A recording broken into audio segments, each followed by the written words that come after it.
আমরা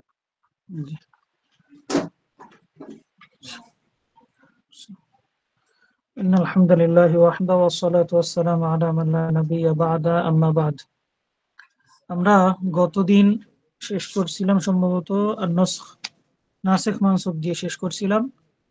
আজকে হচ্ছে আল আখবার এই অধ্যায় হবে। সবচেয়ে বিষয় হচ্ছে আজকে আল আখবার অধ্যায়টা মূলত উসুলে হাদিসের অধ্যায়। মূলত এটা হচ্ছে উসুলে হাদিসের অধ্যায়। এর বিশেষ কিছু কয়েকটা পয়েন্টের কারণে এই ইয়েতে উসুলে ফিকের মধ্যে নিয়ে আসা হয়েছে। তাছাড়া মূলত এটা হচ্ছে উসুলে হাদিসের অধ্যায়।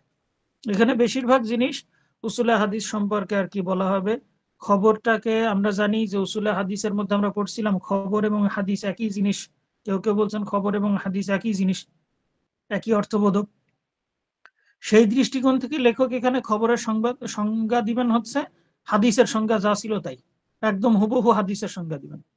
এবং সেই আলোকে উসুলে তার মানে সেইটার সংজ্ঞার ভিত্তিতে উসুলে ফিকহের আলোকে কিছুটা ব্যাখ্যা করবেন। আর এর আগে পরে প্রকারভেদ গুলা উসুলে হাদিসের সাথে সংশ্লিষ্ট।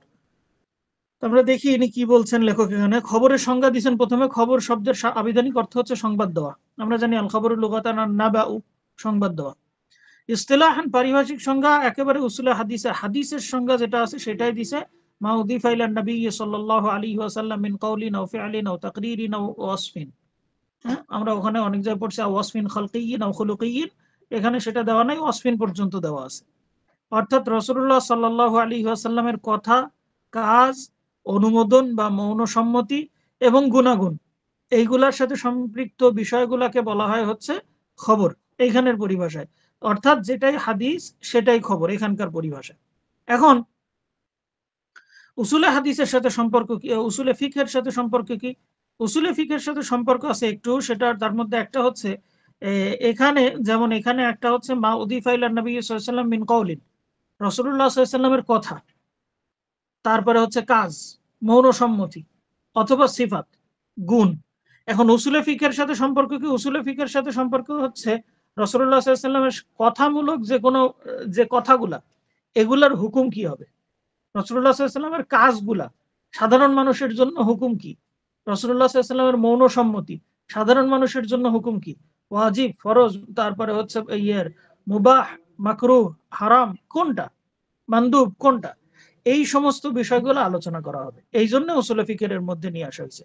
যাই হোক, আর বিষয় হচ্ছে যে এখানে আমরা আর একটা জিনিস দেখতে পাচ্ছি যে রাসূলুল্লাহ সাল্লাল্লাহু আলাইহি ওয়াসাল্লামের কথা, কাজ, মৌন সম্মতি এবং সিফাত, এর মধ্যে আমরা ইতিপূর্বে রসুলের কথা সম্পর্কে অনেক কিছু পড়ে আসছি, কৌল সম্পর্কে অনেক কিছু পড়ে আসছি। যদি এই হয়, কোনো বিষয় আমর হয় নাহি হয়, এগুলো সব কৌল। আমর নাহি কি কৌল না? আখবার, এগুলো সব কৌল। সুতরাং কৌল সম্পর্কে আমরা বিস্তারিত পড়ে আসছি, কিন্তু ফেল ফেল সম্পর্কে আমরা এখনো পড়ি নাই।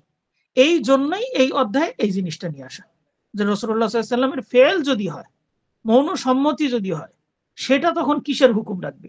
সেটা কি করা আমাদের জন্য ওয়াজিব নাকি ওয়াজিব না, নাকি মানদুব, নাকি মুবাহ। ফেল, কৌল নেই। কৌল আসলে ফেল আর কৌল একসাথে হয়ে গেলে সেটা আলাদা কথা, কৌলের হুকুম কি সেটা দেখবে। কিন্তু কৌল নাই, কোনো কথা বর্ণনামূলক কোনো হাদিস নাই, আমর নাই, নাহি নাই, এ ব্যাপারে কিছু নাই, খালি ফেল আছে না। এই ফেলের হুকুম কি হবে। এখানে বলছে রাসূলুল্লাহ সাল্লাল্লাহু আলাইহি ওয়াসাল্লামের ফেল সম্পর্কিত এখানে আলোচনা হবে।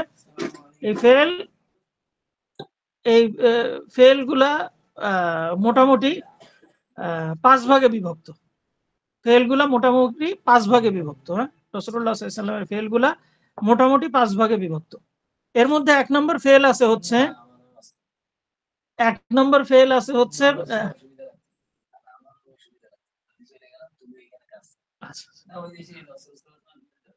আচ্ছা, ফেলগুলোর মধ্যে 1 নম্বর হচ্ছে এমন কিছু কর্ম রাসূলুল্লাহ সাল্লাল্লাহু আলাইহি ওয়াসাল্লাম যেগুলা প্রাকৃতিক চাহিদা অনুসারে রাসূলুল্লাহ সাল্লাল্লাহু আলাইহি ওয়াসাল্লাম করছেন। যেমন কি, রাসূলুল্লাহ সাল্লাল্লাহু আলাইহি ওয়াসাল্লাম খাওয়া দাওয়া করছেন, পানি পান করছেন, অন্যান্য জিনিস করছেন, এগুলো হচ্ছে কি ফেল, কিন্তু প্রাকৃতিক চাহিদা অনুসারে। এই জাতীয় কর্মগুলাকে আমরা কোন স্তরে নেব? আমরা কি এটাকে ওয়াজিবের পর্যায়ে নেব, নাকি সুন্নাত, নাকি মুবাহ, নাকি মাকরুহ, নাকি মানদুব, কোন পর্যায়ে নেব? সেটা হচ্ছে উসুলে ফিকের সাথে সংশ্লিষ্ট। ঠিক তেমনি ভাবে 2 নম্বর বিষয় হচ্ছে রাসূলুল্লাহ সাল্লাল্লাহু আলাইহি ওয়াসাল্লাম অভ্যাসগতভাবে আচরণগতভাবে যেই কাজগুলো করছেন, রীতিনীতি মানে যে কাজগুলো করছেন, যেমন রাসূলুল্লাহ সাল্লাল্লাহু আলাইহি ওয়াসাল্লাম যে এলাকায় আসেন ওই এলাকায় কি পোশাক পরিধান করা হতো, কি ধরনের পোশাক পরিধান করা হতো, এই জিনিসগুলা কি রীতিনীতি। এটা ফিআল কিন্তু রীতিনীতি অনুযায়ী।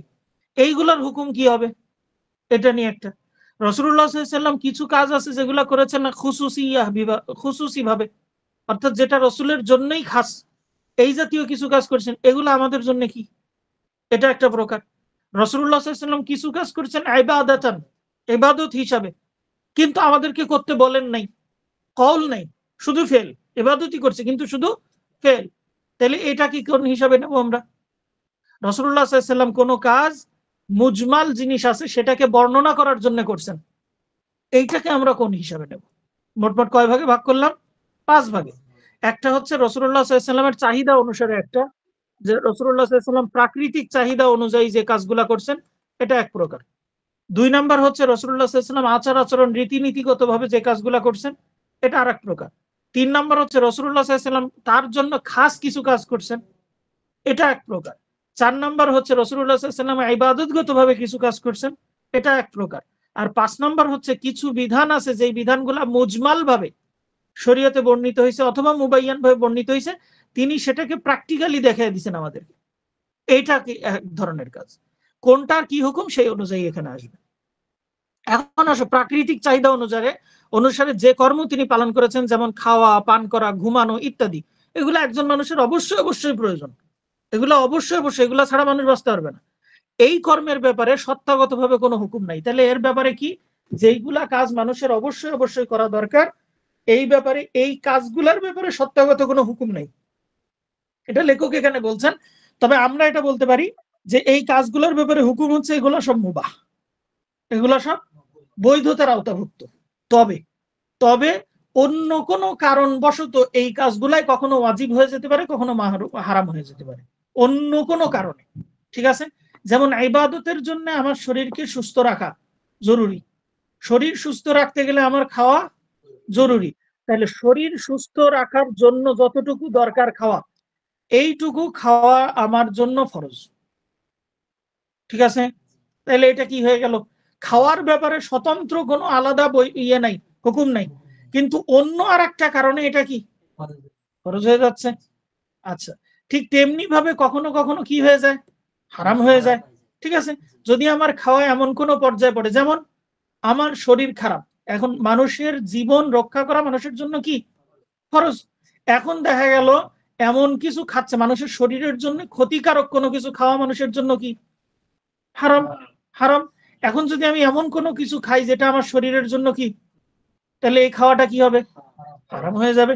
তাহলে খাওয়ার ব্যাপারে নির্দিষ্টভাবে কোনো কিছু বিধান নাই, কিন্তু অন্য কোনো কারণে কি হতে পারে, বিধান আসতে পারে।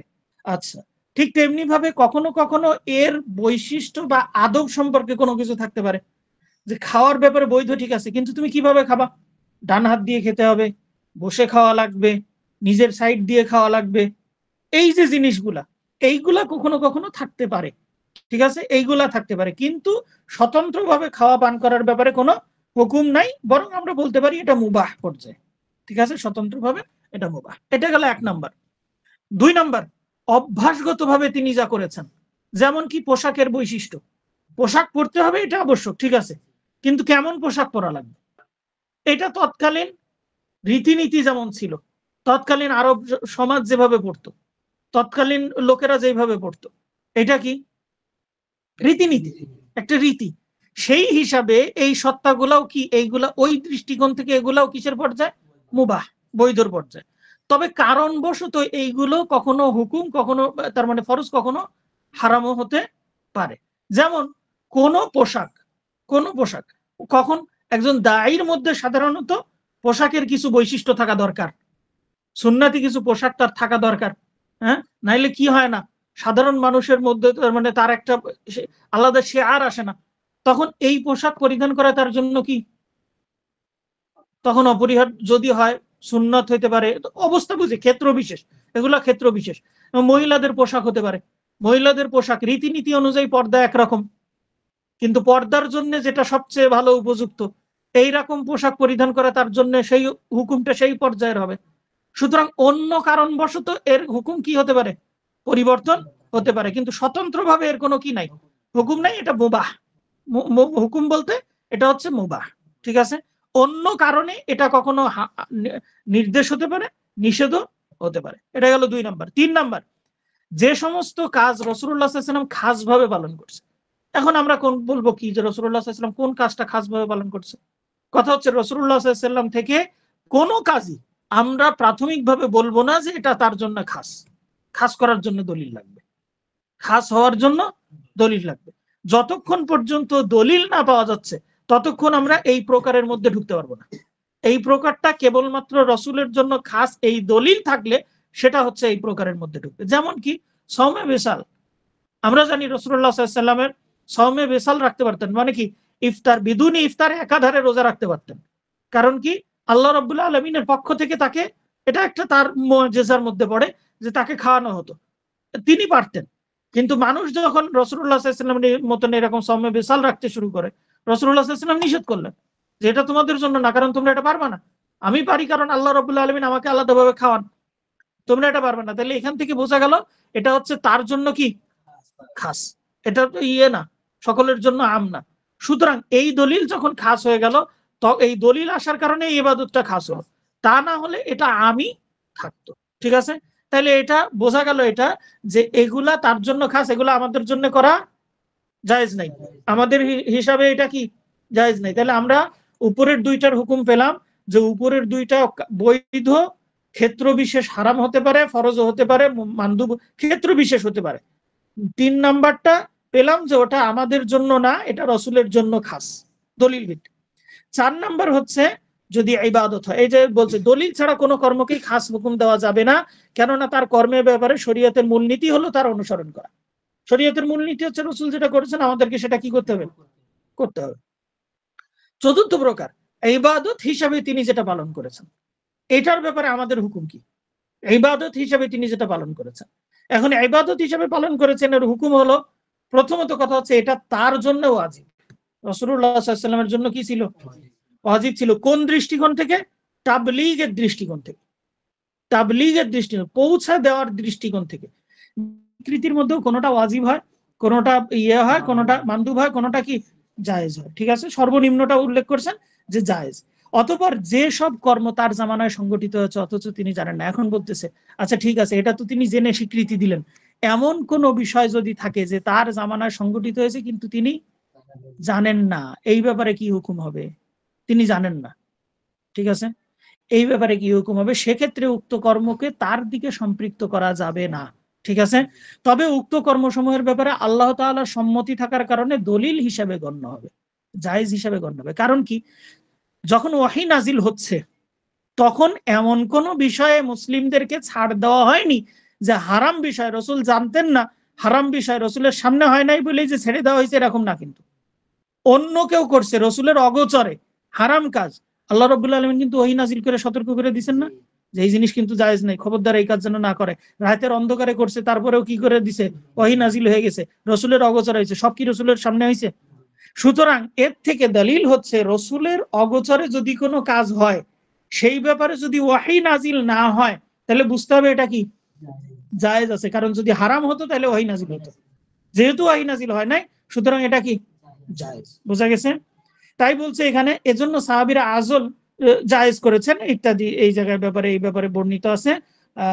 নিষিদ্ধ হওয়ার মতন এই ব্যাপারে সুফিয়ান সাউরি থেকে বর্ণিত, যদি এটি নিষিদ্ধ হওয়ার মতন কোনো বিষয় হতো তাহলে কোরআনে অবশ্যই আমাদেরকে তা নিষেধ করা হতো।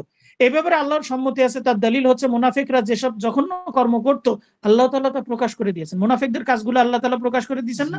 সুতরাং এর থেকে প্রমাণিত হয় আল্লাহ তাআলা যেসব কাজের ব্যাপারে নীরব থেকেছেন, মানে জানার নাই, তাহলে সেগুলা কি জায়েজ আছে। তাহলে রাসূলুল্লাহ সাল্লাল্লাহু আলাইহি ওয়াসাল্লামের, এবার আসো তাহলে আমাদের কওলি শেষ, কিন্তু ফেলি 5 প্রকার শেষ, তাকরিরি এখানে জানলাম যে কাউকে যদি সম্মতি দেন তাহলে সেটা জায়েজ হবে। আবার যদি কোনো বিষয়ে তার জামানায় করা হয়ে থাকে ওয়াহী নাজিলের সময় তিনি যদি কিছু না বলেন সেটাও কি জায়েজ হবে। এবার আসো চারিত্রিক গুণাবলী সম্পর্কে। রাসূলুল্লাহ সাল্লাল্লাহু আলাইহি ওয়াসাল্লামের চারিত্রিক গুণাবলী কি ছিল তার সম্পর্কিত হাদিস, যেমন কানান নবী সাল্লাল্লাহু আলাইহি ওয়াসাল্লাম আজওয়াদুন নাস ওয়া আশজাউন নাস, রাসূলুল্লাহ সাল্লাল্লাহু আলাইহি ওয়াসাল্লাম বেশি দানশীল এবং বীর পুরুষ ছিলেন। রাসূলুল্লাহ সাল্লাল্লাহু আলাইহি ওয়াসাল্লামের দিকে সম্পৃক্ত আকৃতিগত গুণের দৃষ্টান্ত হচ্ছে কানা নবী সাল্লাল্লাহু আলাইহি ওয়াসাল্লাম আচ্ছা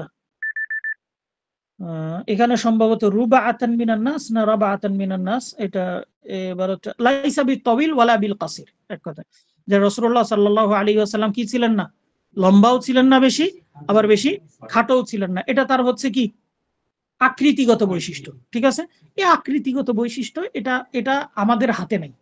আকৃতিগত বৈশিষ্ট্য এটা আমাদের হাতে নেই, তবে যে সিফাত গুলা আছে তার, এই সিফাত গুলা যদি তার মানে যেহেতু ভালো সিফাত যেগুলো, তার সিফাত অবশ্যই ভালো, সেগুলো যতটুকু পারা যায় কি পালন করার চেষ্টা করা উচিত, যতটুকু পারা যায় সেগুলো পালন করা উচিত। এখন রাসূলুল্লাহ সাল্লাল্লাহু আলাইহি ওয়াসাল্লামের মহব্বতে যদি কেউ এই কাজগুলো করে সেগুলো মানদুবের আওতাভুক্ত হবে। ঠিক আছে, এগুলা কিসের আওতাভুক্ত হবে? মানদুবের আওতাভুক্ত। যেহেতু রাসূলুল্লাহ সাল্লাল্লাহু আলাইহি ওয়াসাল্লাম এটা করেছেন, তাই আমি করছি। আজওয়াদুন নাস, তিনি মানুষের মধ্যে, আমি তো আজওয়াদুন নাস হইতে পারবো না, রাসূল ছিলেন, অতএব আমি চেষ্টা করতেছি যতটুকু করা যায় ভালো। কিন্তু এই যে তবিল কাসির, এটা তার আকৃতিগত, এটা আমাদের হাতে কিছু নাই, সুতরাং এই ব্যাপারে কোনো হুকুমও নাই। আচ্ছা, এইবার আসা যাক রাসূলুল্লাহ সাল্লাল্লাহু আলাইহি ওয়াসাল্লামের, তাইলে এই ব্যাপারে চলে গেল হাদিসের ওই যে সংজ্ঞার ব্যাখ্যা যেগুলা গেল সবগুলো। এবার আসো খবরের দিকে সম্পর্কযুক্ত করা হয়, তাহলে খবরকে যাদের দিকে সম্পর্কযুক্ত করা হয় তাদের বিবেচনায় প্রকারভেদ।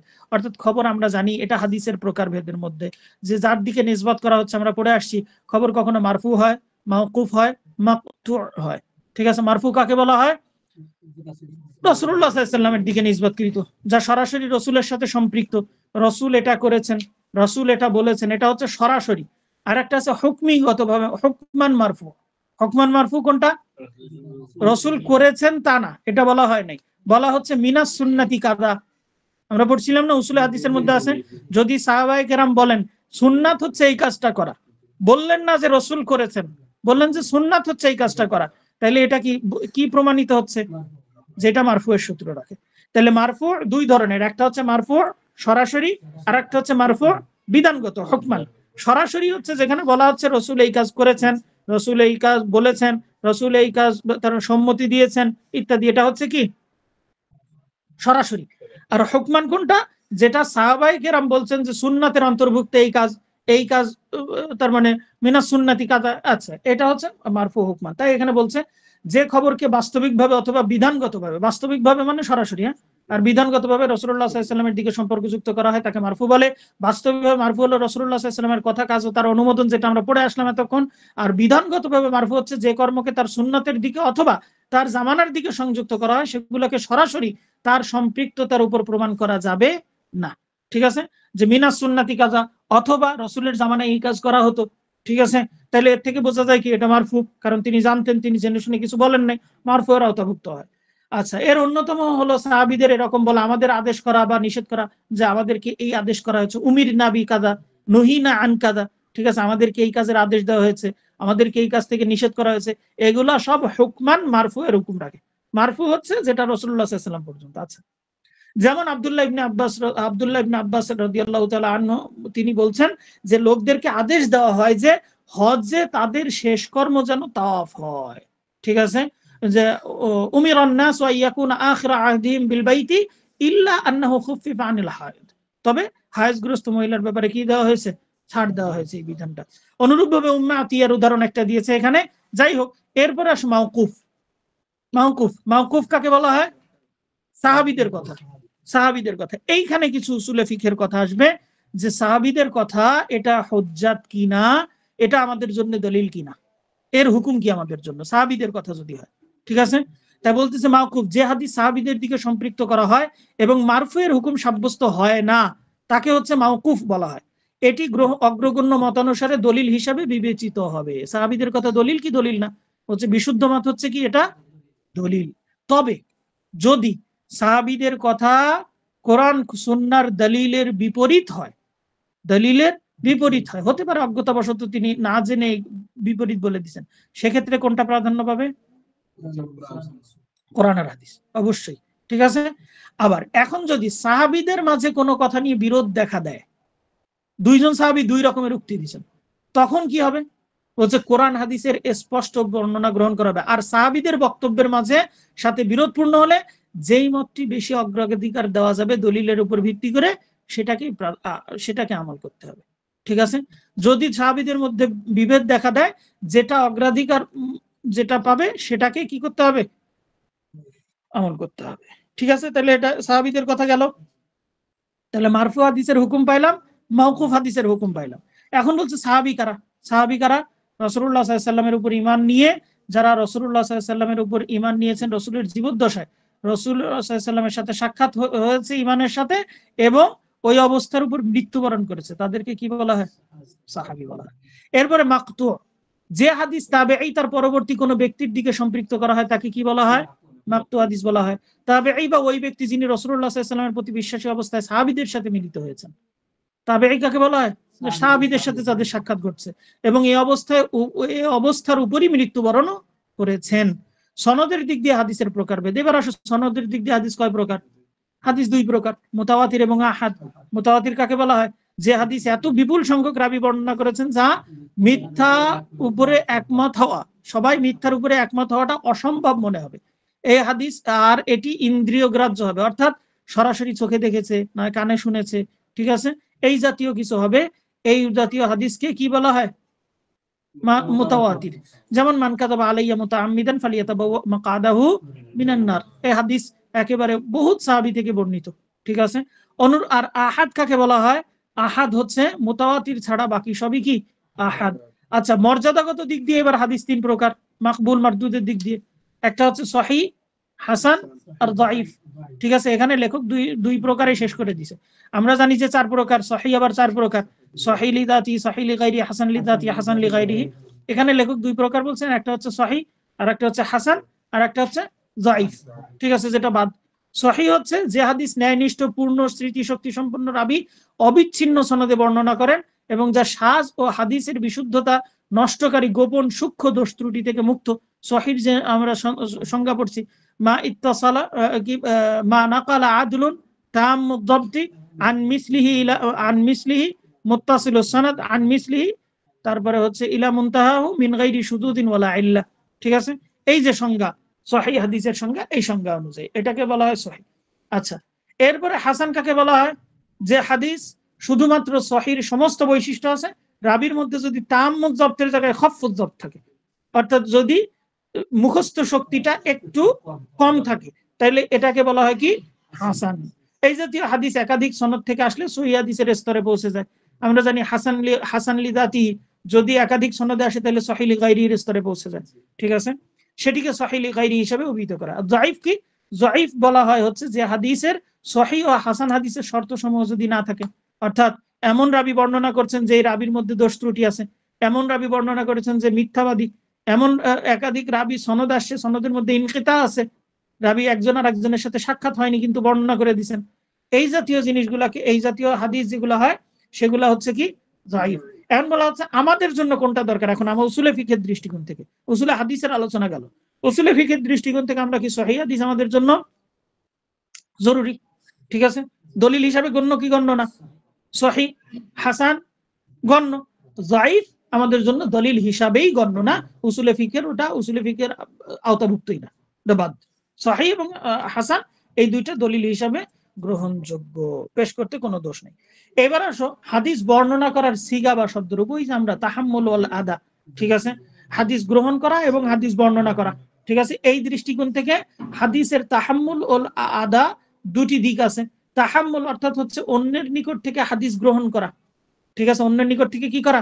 হাদিস গ্রহণ করা। আর আদা হচ্ছে কি? অন্যের নিকটে হাদিস বর্ণনা করা।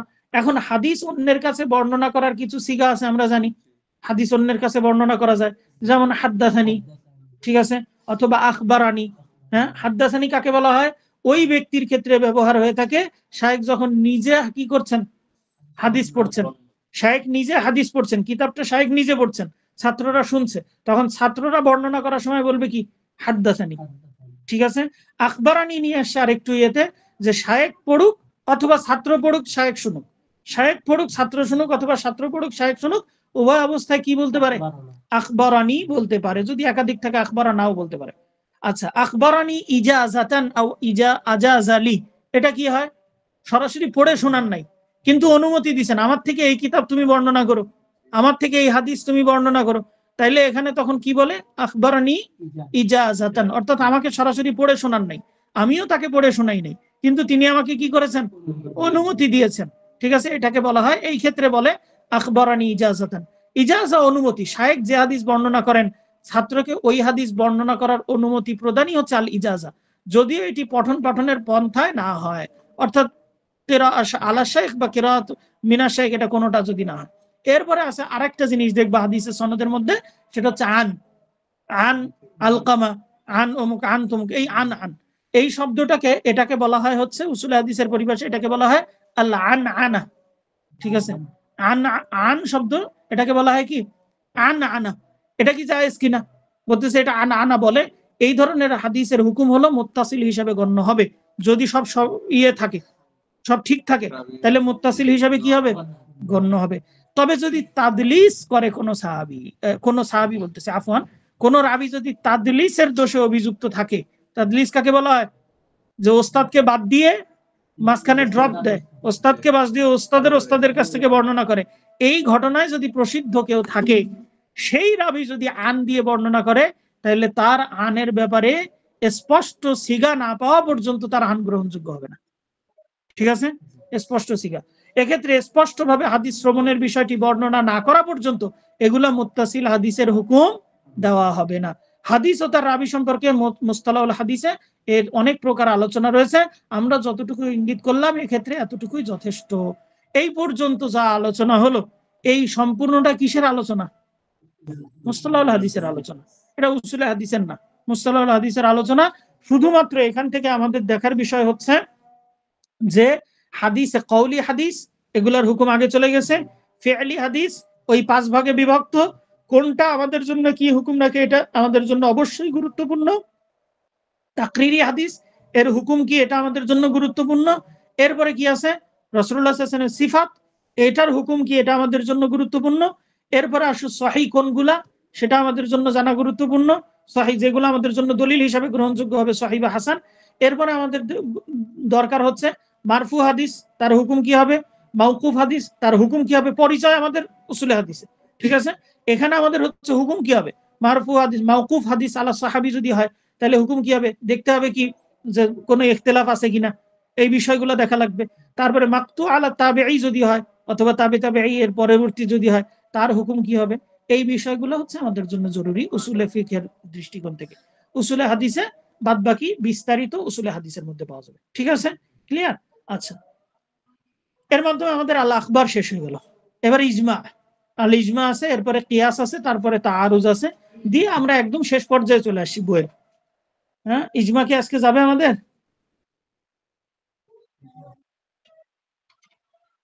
ইজমা কি আগাবো?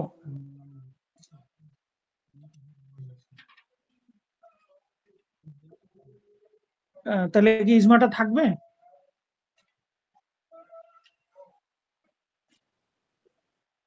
আচ্ছা, ইজমাটা থাকুক, ইজমা বড় আছে, একবারে আমরা এতটা তাড়াহুড়া না করি, আমাদের এখনো তো বেশ কিছুদিন হাতে আছে, ইনশাল্লাহ আমরা শেষ করতে পারবো সময় মতোই।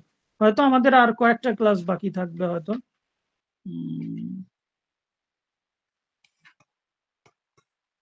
আমাদের হচ্ছে ইজমা যদি যায়, এরপরে কিয়াস, তারপরে তাআরুদ, তারতিব বাইনাল আদিল্লাহ, মুফতি ওয়াল মুস্তাফতি, ইজতিহাদ, তাকলিদ, ইজতিহাদ, তাকলিদ, তাকলিদ পর্যন্ত। আমরা এখন আসি হচ্ছে 96 পৃষ্ঠায়, 121 পৃষ্ঠা পর্যন্ত। তিন দিন ইনশাল্লাহ, 3-4 দিনের মধ্যে ইনশাল্লাহ শেষ হবে। ঠিক আছে, তাহলে আমরা তাড়াহুড়া না করি। এই ব্যাপারে আজকের পড়ার মধ্যে যদি কোনো প্রশ্ন থাকে তাহলে প্রশ্ন করে দিতে।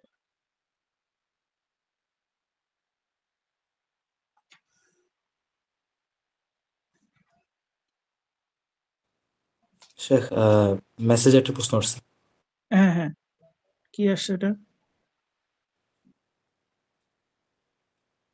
বলা হচ্ছে যে কোনো হাদিসের শুরুতে যদি এমন থাকে যে আমি রাসূলুল্লাহ সাল্লাল্লাহু আলাইহি ওয়াসাল্লামকে বলতে শুনেছি, আমার কাঁধ ধরে বললেন অথবা আমাকে ডেকে বললেন, সেক্ষেত্রে কি হাদিসটি মুতাওয়াতির হবে? কোনো ব্যক্তির, হাদিস, হাদিস, এটা প্রথম প্রশ্ন ছিল যে কোনো হাদিসের শুরুতে যদি এমন থাকে যে আমি রাসূলুল্লাহ সাল্লাল্লাহু আলাইহি ওয়াসাল্লামকে বলতে শুনেছি, আমার কাঁধ হ্যাঁ ধরে বললেন অথবা আমাকে ডেকে বললেন, সেক্ষেত্রে হাদিস কি হ্যাঁ, মুতাওয়াতির হবে কিনা? না না না, মুতাওয়াতির হওয়ার জন্য দুটি, তার মানে মূলভাবে দুটি শর্ত আমরা বলতে পারি, একটা হচ্ছে সনদের দিকে আর একটা হচ্ছে হাদিসের দিকে। হাদিসের দিকে লক্ষ্য করলে বলা যায় যে হচ্ছে তার ইয়ে হওয়া লাগবে, অনুভূতি সম্পন্ন। হ্যাঁ ঠিক আছে, এটা ঠিক আছে, এক দৃষ্টিকোণ থেকে এই শর্তটা মেনে নিছে, এই শর্তটা পূরণ হয়েছে যে হিস, অনুভূতি, যে আমার কাঁধে দেখে বললেন অথবা আমাকে বললেন, আমি সরাসরি শুনেছি। কিন্তু এর মধ্যে যদি ওই আর বাদবাকি শর্তগুলো না পাওয়া যায় তাহলে মুতাওয়াতির হবে না। যেমন রাবির সংখ্যাধিক্যতা হওয়া লাগবে, সনদের প্রত্যেকটা স্তরে এত অধিক সংখ্যক রাবি হওয়া লাগবে যে রাবির উপরে মিথ্যা বলা, তার মানে এরা মিথ্যার উপরে ঐক্যমত হতে পারে, এই ধারণা করা সম্ভব হবে না। যদি এই হাদিস, কোন হাদিসের ক্ষেত্রে যদি এরকম আসে যে রাসূলুল্লাহ সাল্লাল্লাহু আলাইহি ওয়াসাল্লাম আমার কাঁধে দিয়ে বললেন অথবা আমি তাকে করতে দেখেছি, কিন্তু দেখা গেল যে সনদের মধ্যে কোনো এক স্তরে মাত্র 3 জন আছে, কোনো এক স্তরে মাত্র 2 জন আছে, 1 জন আছে, তাহলে এটা মুতাওয়াতির হবে না। আর যদি প্রত্যেক স্তরেই 10, 12 এরকম যদি বর্ণনাকারী থাকে, অথবা তার চেয়েও বেশি এরকম বর্ণনাকারী থাকে, তাহলে সেক্ষেত্রে এই শর্ত সাপেক্ষে তখন মুতাওয়াতির হবে, তাছাড়া এটা মুতাওয়াতির হবে না। আচ্ছা শেখ, আরেকটা প্রশ্ন আছে যে কোনো ব্যক্তি যদি মান্দুবকে নিজের জন্য ওয়াজিব করে নেন অথবা ওয়াজিব মেনে ইবাদত করেন, তা কি হারাম হবে? এবং উক্ত আমলটি যদি ওয়াজিব বলে প্রচার করেন অথবা এমনভাবে আমলটি প্রচার করেন যে সেটা আবশ্যক আর আমল না করা নিন্দনীয়, তাহলে কি তিনি বিদআত করবেন? আচ্ছা, এটা মানদুবকে, যদি মানদুব হয়, কাজটা যদি মানদুব হয়, তাহলে করাটা হারাম হবে না আশা করি। কাজটা যদি মানদুব হয় তাহলে সেটা ওয়াজিব মনে করে করলেও সেটা হারাম হবে না আশা করি ইনশাআল্লাহ। তবে এই জিনিসটা ওয়াজিব বলে মানুষের উপরে চাপিয়ে দেওয়া, এই কাজটা তার ঠিক হবে না, এই কাজটা তার ঠিক হবে না। একটা জিনিস মানদুব না জেনে, এখানে একটা জিনিস লক্ষণীয়, যে যিনি বলছেন আগে তাকে দেখতে হবে যে তিনি কোন আলোকে এই কথাটা বলতেছেন, তিনি কি ইজতিহাদের যোগ্য কিনা। যদি ইজতিহাদের যোগ্য ব্যক্তি হন তাহলে সেক্ষেত্রে তার কোনো গুনাহ হবে না। কারণ হচ্ছে আল মুজতাহিদ ইউসিবু ওয়া ইউখতি, মুজতাহিদ ভুল করে আবার সঠিক করে, মুজতাহিদ যদি ভুল করে তাও তার এক নেকি, সঠিক করলে তার ডবল নেকি। সুতরাং যিনি এই কথাটা প্রচার করছেন তিনি যদি ইজতিহাদের যোগ্য হন তাহলে এটা তার জন্য গুনাহের কোনো কিছু না, গুনাহ হবে না, কারণ এটা ভুল হয়ে গেলেও এক নেকি। আর যিনি এটা প্রচার করছেন তিনি যদি ইজতিহাদের যোগ্য না হন তাহলে তো ইজতিহাদের যোগ্য না হয়ে এই জাতীয় কথা বলাটাতে এটা তো খারাপ কাজ। ইজতিহাদের যোগ্য না, আমি অযথা সদল্লু ও আদল্লু, নিজেও পথভ্রষ্ট হচ্ছে, জাতিকেও পথভ্রষ্ট করতেছে, সেই হিসাবে এটা তো তার জন্য বিষয়টা নিষিদ্ধ বিষয়। সুতরাং এটা খুব মারাত্মক বিষয় যে ইজতিহাদের যোগ্য না হয়ে ফতোয়া দেওয়া, এটা উচিত না, সেই দৃষ্টিকোণ থেকে এটা হারামের মধ্যে পড়ে যেতে পারে। আর যদি মুজতাহিদ হন তাহলে তিনি ভুল করলেও এক নেকি, সেটা সমস্যা নেই। আচ্ছা শেখ, জাযাকাল্লাহ খাইর। ইয়া, তাহলে আমরা শেষ করতে পারি নাকি? জাযাকাল্লাহ খাইর। আসসালামু আলাইকুম ওয়া রাহমাতুল্লাহ। ওয়ালাইকুম আসসালাম।